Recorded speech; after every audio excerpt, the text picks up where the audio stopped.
Hi, I'm Dr. Steve Adorn, and welcome to the health segment of Western Wisconsin Journal. I'm a family practice physician here in Hudson, Wisconsin, where we do our filming for our show. And today we have Erika Schendel with us, and she's a social worker from Hudson Hospital. Welcome to the show. Thank you. And today we're going to talk about post-hospital care. What do we do when somebody's too good to be in the hospital? Where do they go? And first of all, Erika, just give us a little background. Like, how long have you worked for the hospital? Seems like forever. Yeah, I started when I was 10. No, I've actually been at the hospital for 12 years. So I was at the old campus, and I'm a social worker and manager of care management. So I've been in that role for 12 years. So are you the head social worker then? I guess you could say that. Okay. Yeah. So there's a couple other social workers in the hospital as well. Okay. And how do you get to be a social worker? Social work is a 4-year degree, and so you obtain that, and then a lot of people go on to get their master's degree, which I did. Okay. And most people who work in a hospital setting do have their master's degree in social work. Okay. Well, sometimes I think you need it with all the stuff that you have to, all the regulations and things that you have to comply with. Mm-hmm. And first of all, when somebody comes into the hospital, it seems like people in the hospital don't wait till the last day to plan the discharge. The discharge planning starts right away. Mm-hmm. How's that happen? You know, over time, things have changed in the healthcare system, and people used to be in the hospital for weeks and sometimes months. And now people are in the hospital a lot less. The average length of stay in our hospital is about 3 days or a little bit less. So we do start planning really the minute someone gets in the hospital. We get to know their situation, we get to know their wishes and goals, and we start working right away from the time of admission on planning for when they leave the hospital. Okay, so who's involved in the planning of the discharge? What, like the doctor? Or? There's a whole team of people. It's kind of the core of the team is the doctor who directs the care. You know, what is the patient there for, and what are we going to do to treat their condition? And then there's kind of a group of people around the physician who support them, ranging from a pharmacist to physical therapist, occupational therapy, dietitian, social worker, lab people, just a whole team of people who provide their input and expertise to help plan for the patient. Okay, so there are certain patients that are going to go home. Yep. And of course, it depends what kind of illness they have, a stroke or a hip replacement or pneumonia or something like that. But what criteria do you use to send somebody home? Right. About 75% of people who come into the hospital do return home and just kind of resume their normal activities. The other 25% aren't able to go home, usually because their physical condition just doesn't allow them to be alone and be independent. And most of the people who aren't able to go home are those who are 65 or 70 and over. For various reasons. In order for us to feel safe in someone returning home, we need to make sure that they're able to move around safely in their home, walking, or if they use a wheelchair, that they can demonstrate that safely, that they understand their medications and how to take care of themselves. Those are the general criteria. If we see that someone isn't able to move around in their hospital room by themselves, or they're at risk for falling, or are confused and don't understand what's going on and how to care for themselves, then we'll talk about other options. Okay, so that makes sense. So if they go home, you don't want them falling, coming right back in. Well, they have to know how to take their medicines for sure, but then they've got to be able to do their activities of daily living. Right. Like getting up in the morning, getting dressed, getting to the bathroom, making a meal, answering the phone, getting where you need to go, all those things that we all do on a daily basis, we would expect patients to be able to do when they go home. Right. Even getting to the doctor's office, they have to have a way to do that. Yep. Okay. So if somebody does go home, are there any people that can come into the home and help them out? Right. In certain situations, a patient may qualify for help at home when they leave the hospital. Usually that's home care, home health care services. So that would be an agency providing staff to go into the home, such as a nurse or physical or occupational therapist, or sometimes a speech therapist, and sometimes a nursing assistant. And they would continue kind of some of the care that was in the hospital and bring it to the patient at home. Maybe oversee their medications for a while and make sure they're taking new medications as they should. Maybe continuing exercises from physical therapy to get stronger, and just to assist them in being at home.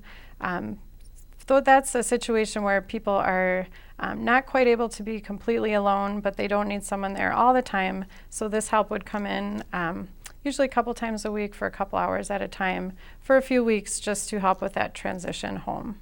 So just make sure they're not going downhill, Right. that they are able to take care of themselves, that they haven't been falling. Yep. So you have like a home health nurse come in and check that and check vital signs and that type of thing. And so even a physical therapist can possibly come in. And who pays for all that? Well, if the physician is ordering this, if they feel it's necessary, then insurance would be billed, and in those cases, the insurance will pay. Once in a while, a patient will request care at home, and the physician or the care team doesn't think it's necessary. And there are home care agencies that will come in and provide care, but you would pay out of pocket as a patient or as a consumer. You would have to pay for those services. So if the doctor's ordering it, insurance will cover it. I know sometimes the government, for government payers, requires a certain standard to continue therapy, like physical therapy or occupational therapy. But sometimes the people, they think, reach their maximum, that they're all maxed out, that they're better, but they're really not. But the government just cuts them off. And what other alternatives are for those people have? Right.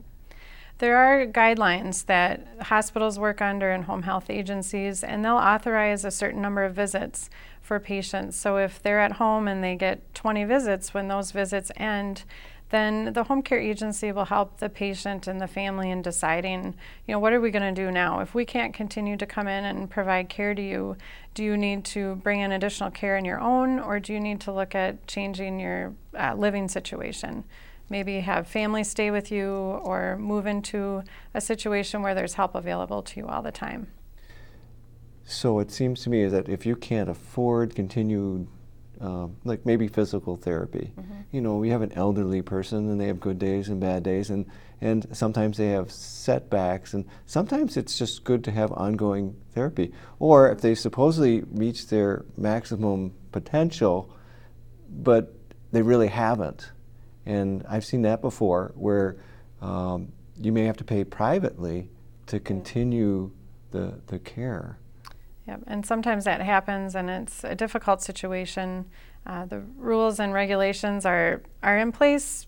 They're made logically and sensibly, but they don't always work in every situation. So sometimes it just takes the team of people taking care of someone to kind of brainstorm and figure out how can we work with what we have now, and what are the options in moving forward. It sounds like families have to be involved in this too, especially if it's an elderly person. Yep.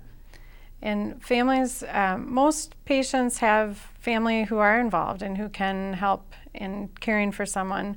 Once in a while, we do encounter someone who doesn't have a spouse or children, and oftentimes then they need to go to a care facility or use some of their funds to bring in help.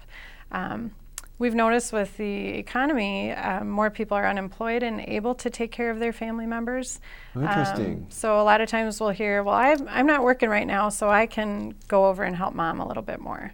Oh. So we've noticed that a little bit. And in this community, it seems like families are close and supportive, and often accompanying the person to their appointments. Take them to the appointments. And right. wanting to be involved in their care. Okay. So it's a little complicated going home, even Yep. with all the different agencies that can come in. I suppose you can have like Meals and Wheels, and there's transportation to get you to the doctor. That's you have to work all that out. All right. What about if a person can't go home? Yep. Who can't go home? Right. There are patients, like I said, about a quarter of patients can't go home from the hospital because we've said they're not safe, and we've made a recommendation that they either stay in the hospital for continued rehab. Some hospitals have rehab units called swing bed or transitional care, and so people can stay, and it's kind of a shift in coverage within their insurance. So they are released from hospital care and remain in the hospital for rehabilitation.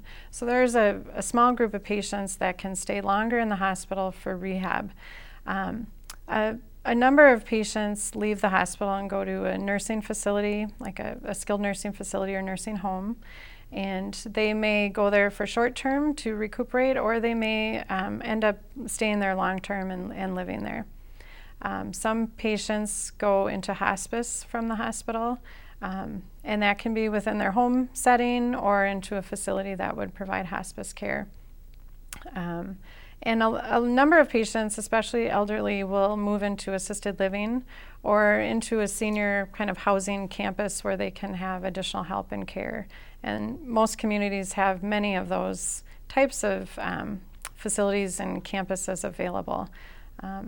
Okay, so we got some choices here. Yep. Sometimes you can stay right in the hospital in a quote swing bed, just kind of changes their insurance payment a little bit. Right. And they just kind of continue with the same therapies, whether it's physical therapy, occupational therapy, or whatever. And then sometimes they can go to a skilled nursing facility, which is a nursing home. Right. That's the SNF, the skilled nursing, which is a nursing home, but they can go there on a temporary basis. Right. And then they would be reevaluated. So if they Right. really don't come along, like the ability to ambulate after a hip problem, or they get sick and bounce in and out of the hospital, they may end up staying there. Right. Okay. And then people that might have cancer or terminal illnesses, they can go from the hospital to hospice type setting, Right. which is sometimes at home Mm-hmm. and sometimes at a special place for that. Right. Okay. So there's a lot of different options depending. Now, who makes the decision? Right. I want to go home, Mm-hmm. and it's not safe. What do you do? Ultimately, if a patient is clear in mind and able to make their own decisions, they aren't impaired by dementia or another cognitive illness, it's up to them where they go. We will make a recommendation. We would recommend that you go to a nursing home, but we can't make them go there. So it would be a recommendation, and if they choose not to, then we would just make clear to them what our concerns are, why we did recommend it. Document it. And document that. So it's up to the patient. Most often the patient and the family together are making those decisions. And so we just try to provide them with as much information as to why the recommendation is being made, and help them understand what their choices are so that they can make a good decision. And most people do go along with the recommendation of the care team. But there are some people who don't, Mm-hmm. and there's some people that you do know may probably need permanent nursing home, Right. but they want to go home anyway, and they may not be that demented. They may just be, I call it stubborn. Right. And then sometimes I say, well, sometimes they have to fail, Yep. and bounce back into the hospital with like an infection or a fall. Yep. Before they realize I really can't do it on my own. Yep. And we see that a lot. We see patients come in for an illness and they get somewhat better and they go home, and maybe we recommended they don't go home, and they get sick again and they'll come back into the hospital. And sometimes it takes 3, 4, 5 admissions like that before they realize that, this isn't working for me to return home. And so then a lot of times it ends up being in a crisis time or a real emergency that we have to find them an alternate place to live, which is not our ideal. We certainly encourage people to plan ahead, know your options, consider the advice of your physicians, and talk with your family as you're getting older, especially. What are we going to do if a time comes when it's hard for me to be at home? And thankfully there are a lot of options within the communities here for places to live. It's easiest to make the choice when you are well and you can look around. And the problem is that people don't want to talk about Right. those things. They They don't want to don't. talk about going to the nursing home. The elderly people now have an idea of the nursing home as a place to go to die. Right. You know, and that's not true. Yeah. You know, but you also want to know, like you said, ahead of time where you'd like to go. Right. You know, maybe go visit a nursing home or two and say, boy, I'd prefer to go to this one Right. rather than this one. So when the crisis came time, at least you know about where you might want to go. I think a lot of people don't know. Right. And they may end up someplace that they don't want to be. So, but it's hard to think about those things, and nobody talks about those things. It is. Yep, and it's something we're very comfortable talking with people about that. It's easier for us as an outside person. And a lot of times families will say, you know, I've been wanting to talk to mom or dad about this for a long time, and it's just hard for me to bring up. So it's a good, you know, we're there at the hospital to have those conversations, and I know physicians do that as well. And so. Well, one of the things that I've noticed is that people are hoping that their parents, grandparents, or whoever is ill or they do get worse over time. They will not probably be able to stay in their home, you know, forever. Right.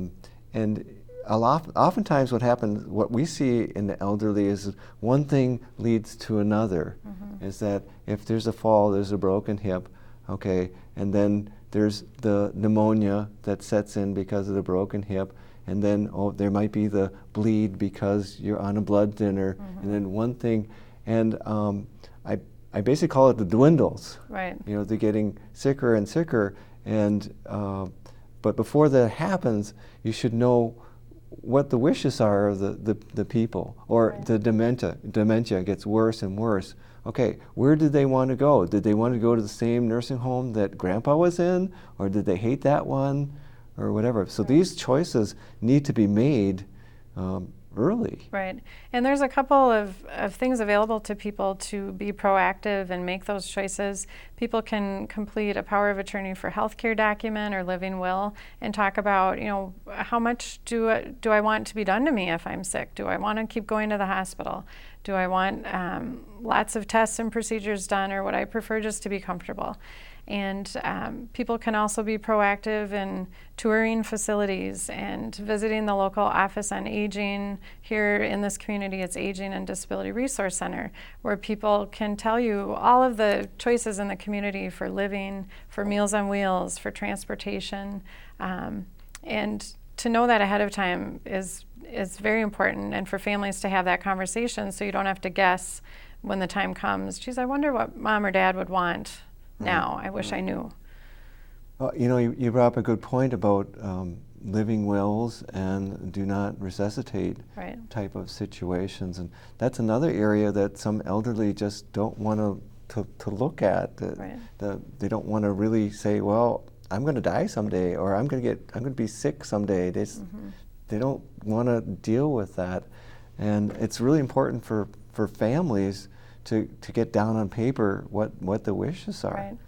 People have the perception that, you know, my family knows what I would want and that's good enough, but with laws and regulations, we do need to have those sorts of wishes in writing.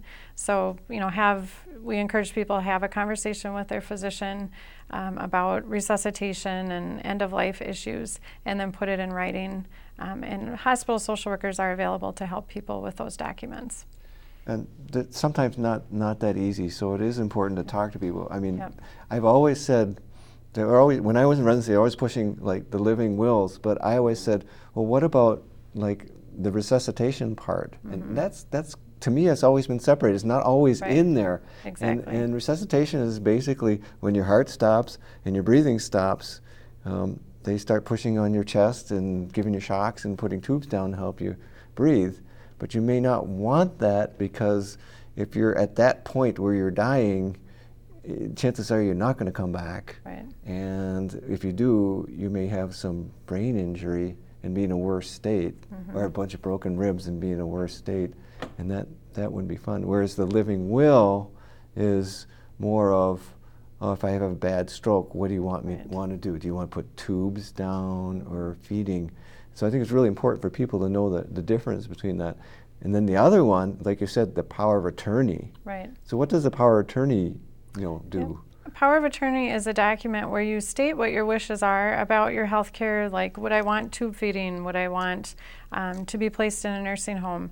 But it goes one step further where you designate one or two people to make decisions for you if you can't. So if you have dementia or if you've had a severe stroke, we don't have to guess who's going to make decisions for this person now. We go to that document and we know specifically who you want to make decisions for you. And I've seen families where there's 5 kids, 4 kids go one way and one goes the other way, and it just causes a big problem in terms of how to treat mom or or dad, whoever's in the hospital. And if you just have one person appointed, Yep. it clears things up for everybody. Exactly. You, And then we can me. exactly, we can look to that one person for the decision. We can look at that document and say, this is what their choices are. They were requesting this type of care, and we look to that person to carry out those wishes. What about like finances? Yep, there are separate documents for people to complete for decisions about healthcare and decisions about finance. And so we encourage people to take care of all of that business. It's important to do a general will, which would address your estate and your kind of property and affairs. And then a power of attorney for finance gives someone the ability to handle your financial situation, your banking, if something were to happen and you couldn't. And then the power of attorney for healthcare gives someone the right to make decisions regarding your healthcare if something happened and you couldn't. So in the hospital setting, do you talk to family about these things? We do. And the state of Wisconsin and the state of Minnesota have documents that are available that people can use. You can get them off the internet or call a hospital social worker. They'll provide them to you. Some people choose to have all of these documents prepared by a lawyer or attorney, which is fine. It's, of course, fees are involved with that. But as a service to the community, the hospital can provide those documents and help people fill them out correctly. So that's part of discharge planning too. It is, yep. We ask all patients about, we're planning for their return home or wherever they'll go, and we look at all other aspects of care, including advanced directives and living well. And I know I get that from the nursing home a lot in terms of they send me a piece of paper that says whether the person wants to be resuscitated or not, or what kind of measures that they want, and then I have to sign it for them. Right. And that goes in the nursing home chart, so the nurses know what to do with the patient if something happens. Because if somebody has a heart attack or drops and they have to do CPR, they have to know if this person wants to be resuscitated or not. So Exactly. that's important. And it's one of the things when I admit somebody to the hospital, they're elderly, they're pretty sick, they're on a lot of medications, they may be from the nursing home. I want to know what their wishes are, and if it comes in, say, okay, they do not want to be resuscitated, that saves a lot of anguish. Right. Because they may be going down the tube, so to say, that night, and it's like, okay, guys, what do we do if she's full code and she goes down the tubes? Right. We're going to have to do a code. Yep.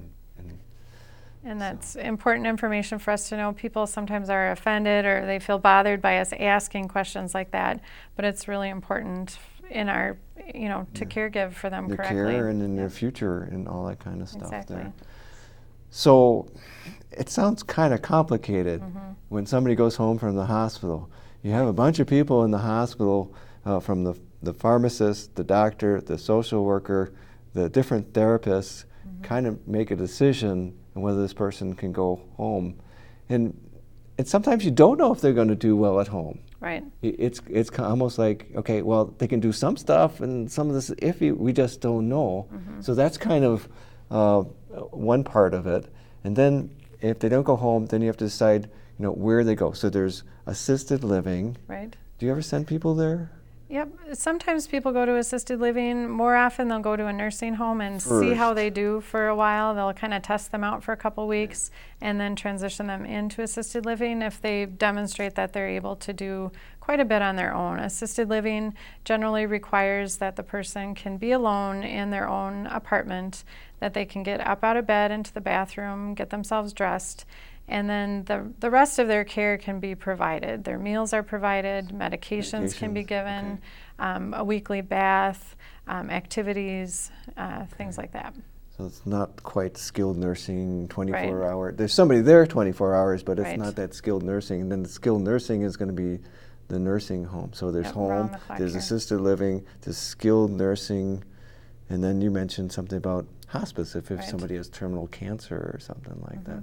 Yep. So there's all these options. Right, So it's, and then you get into the insurances, right. which gets complicated too. That's very complicated, and it's getting more and more complicated. We always, most of the time our recommendations will be supported by insurance. So if we recommend nursing home, insurance will pay for it. So usually we're able to get patients where they need to go, and there's not a financial burden to the patient. Some patients do not have insurance, and that is a challenge. It's difficult to get people care or equipment or medications when they don't have insurance. So we just take every situation, case by case, and try to provide the best care we can and the most services and be resourceful. And there are a lot of agencies in the community that provide care and services to people who maybe are underinsured or uninsured altogether. Okay, so you have to figure out where they're going to go after hospital and who's going to pay for it. Right. That's two tough problems. It is. Yep. And that's why we're not always 100% successful. Our goal is to get patients well, get them out of the hospital into the least restrictive setting and see them successful. And all of the hard work that we do in the hospital generally leads to a good ending. But sometimes we see patients bounce back or return or not do well under the plan that was put in place. But then we're still there to reassess and try to come up with a better plan. And even if you do send somebody to the nursing home, which you think is the most protective environment, people still fall in the nursing home. Yep, and they can still get sick. They still can get bladder infections and pneumonias. Right. And we try to tell patients and families that, just because you're going to a facility with care around the clock doesn't mean that you won't need to return to the hospital or that you won't do well. Things can happen there as well. That's important. So if somebody goes home and falls, you say, well, I should have put them in the assisted living or I should have put them in the nursing home. But at the same time, they can fall there too. Yep. Yeah, unless you have someone at your side 24/7, things can happen. And some facilities provide better staffing or a higher ratio of caregivers to patients. And if someone really needs a lot of kind of close watching and close care, then we'd recommend a facility where maybe they only have 4 residents and 1 or 2 caregivers at all times so that they can have that close watching and monitoring to prevent those sorts of things from happening. That's a lot to think of. Yeah, there's a lot of options, which is good. The hard part for families and patients is making the decision and choosing which of the options. So. And there's not always an easy choice, and you just have to see how things go. Right. Yep. Take it one day at a time, especially when you're sick. That's kind of sometimes all you can do. Especially with the elderly, because they waffle so much. Good day, bad day, good day, bad day. Yep. Well, thank you very much for being on the show. Thank you. I thought it was really interesting. Yeah. We just encourage people to use the hospital social worker as a resource, as well as the local Office on Aging or Aging and Disability Resource Center for further information on these topics. Well, I know I call you every once in a while for somebody who's not in the hospital. I say, what do I do with this person? How do I get them some help? So I appreciate it. Yep. All right. Thank you for watching.